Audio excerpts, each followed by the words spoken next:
Panda. Alors, ça doit faire presque 1 mois, 2 mois que vous êtes à la fac actuellement. Donc je pense qu'on a tous vécu des choses horribles pendant ces 2 mois de période à la fac. On a rencontré les plus grosses peurs du monde, etc.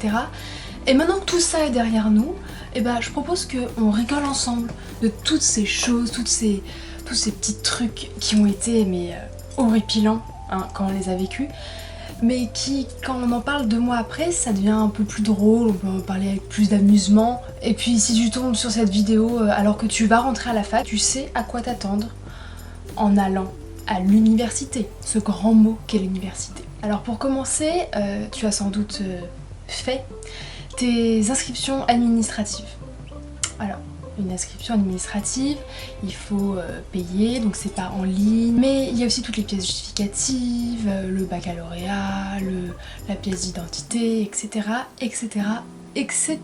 Mais dans tous les cas, tu ne sais jamais vraiment si tu es vraiment inscrit ou pas. Dans le sens où tu ne reçois pas ton petit mail en mode « Vous êtes inscrit, c'est trop bien, loulouloulou !» Non, tu ne reçois pas ce mail. Donc moi je t'avoue que quand j'ai fait mes inscriptions administratives toute seule comme une grande il y a 2 mois, j'étais super inquiète, j'étais oh, attends mais j'ai dû oublier des pièces, je sais que j'ai pas mis ma photo d'identité, ça va pas le faire, etc. Mais la solution pour savoir si vous êtes inscrit ou pas, c'est d'aller voir votre certificat de scolarité. Donc pour l'année prochaine, pensez-y, ne stressez plus, si vous êtes inscrit, vous avez votre certificat de scolarité. Si vous ne l'avez pas, ça veut dire que vous n'êtes pas inscrit et dans ce cas-là, bonne chance. Parce que l'administration universitaire est totalement nulle à chier, on se le dit entre nous, mais je pense que tout le monde est au courant. Mais bon, la fac a plein d'autres points de vue, je pourrais vous en faire une vidéo si vous voulez, mais ce n'est absolument pas le sujet. Après, on a aussi les inscriptions pédagogiques, donc ça c'est autre chose, c'est pas tout ce qui est administration, etc. C'est le choix des cours. Donc c'est simple, tu choisis tes cours. Donc moi j'ai la chance d'être dans une fac où je peux choisir mes horaires, je peux choisir, pas mes cours, mais les horaires de mes cours. Donc c'est hyper bien, je remercie ma fac pour ça parce que ça me sauve des vendredis après-midi. Le seul problème, c'est que toute la licence veut s'inscrire au même moment. Évidemment parce que tout le monde veut avoir son emploi du temps de rêve, pas celui d'un autre, forcément. Et du coup ça fait que le site bug comme ça, tchac. T'arrives sur le site et tu ne peux pas t'inscrire pédagogiquement. Du coup, soit t'es chanceux et t'as pu t'inscrire avant, soit t'es malchanceux, ou malchanceuse comme moi d'ailleurs, et t'attends.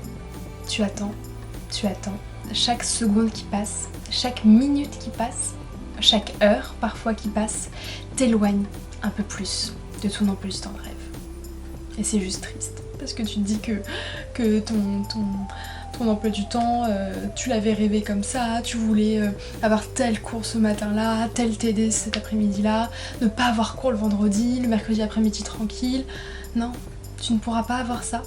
Parce que tu es malchanceux, comme tous les étudiants de la fac, sauf les miraculés qui ont réussi à s'inscrire, on ne sait pas comment, je pense qu'ils ont ils doivent avoir un petit mot de passe en mode de ouais genre on va s'inscrire 1 heure avant. Ou sinon ils donnent des billets à l'administration. Bon, en fait je veux pas savoir, parce que moi ça me la fout comme ça, de savoir qu'il y en a qui ont leur emploi du temps de rêve alors que moi je me balade avec du 8h30, 19h30 avec 15 minutes de pause. Voilà, ou les autres jours où je commence à 8h, j'ai 6 heures de pause et après j'ai 9 heures de cours après. Enfin c'est du grand n'importe quoi. Je vous raconte n'importe quoi parce que 8h plus 9h ça rentre pas dans une journée. À moins que je travaille toute la journée, toute la nuit, 25h sur 25. Enfin bref. La seconde chose c'est quand tu arrives dans la fac, donc c'est un milieu que tu ne connais absolument pas, tu nages comme ça, comme un petit poisson, avec les milliers d'étudiants qui t'entourent, ils viennent tous d'endroits différents, etc.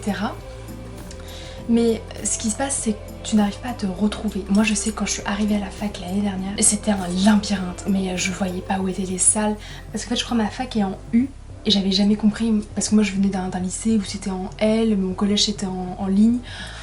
Bon, bref, je vous raconte totalement ma vie, on s'en fout royalement. Et en fait, le problème de la fac, c'est que, bon, une fois que t'as compris que les amphis c'était au sous-sol, mais des fois t'as des salles, on se demande, genre la 203 elle est par là, mais la 204 elle est à l'autre bout du couloir, c'est du grand n'importe quoi.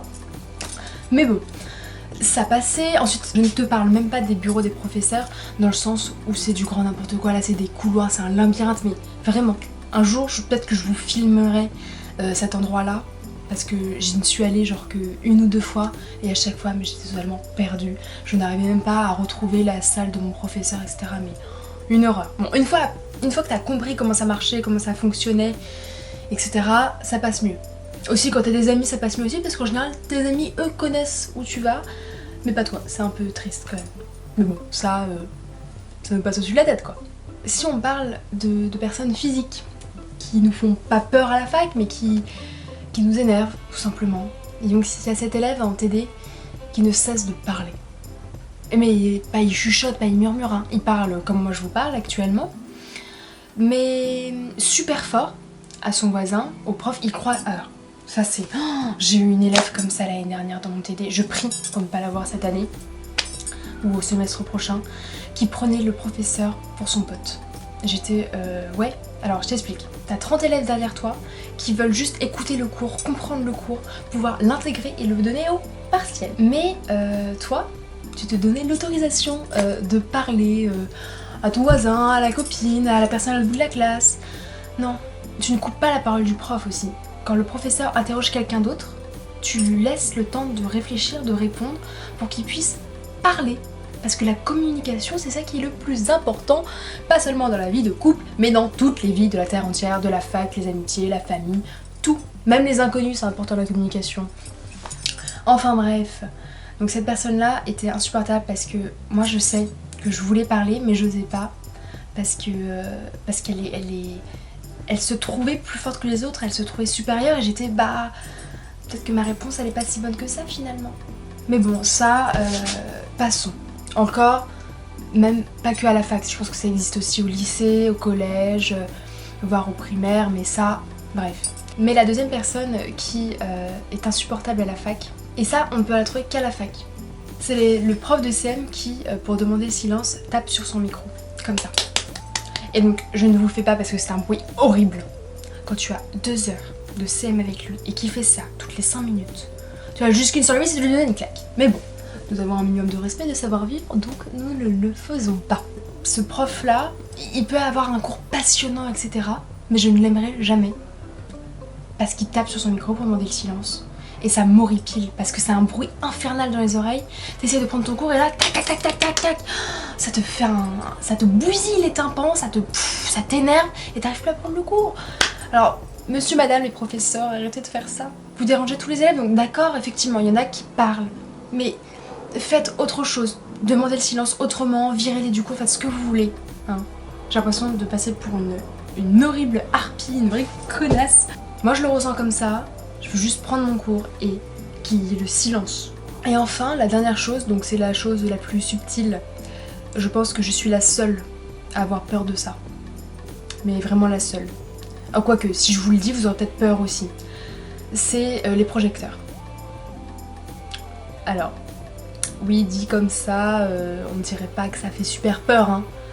Mais quand tu es dans un amphi de 500, que tu lèves les yeux au ciel pendant ton cours passionnant, avec ton professeur qui tape dans le micro, bien évidemment, tu te rends compte que t'as un énorme projecteur au-dessus de ta tête qui fait 60 cm sur 60 avec 20 cm d'épaisseur, et tu te dis, oula, bon, il pèse peut-être pas 53 kg, hein, mais il doit bien en peser une petite dizaine. Et s'il tombe sur ta tête, bah t'as pas l'air fin. Du coup, moi j'ai toujours la peur de qu'il me tombe dessus. Alors, je me sens quand même vachement seule, parce que je suis sûre que personne n'a peur de ça. Mais bon, c'est une petite confidence que je fais. La peur du projecteur, voilà. Je ne sais pas si ça existe. Je vous chercherai ça pour la prochaine fois.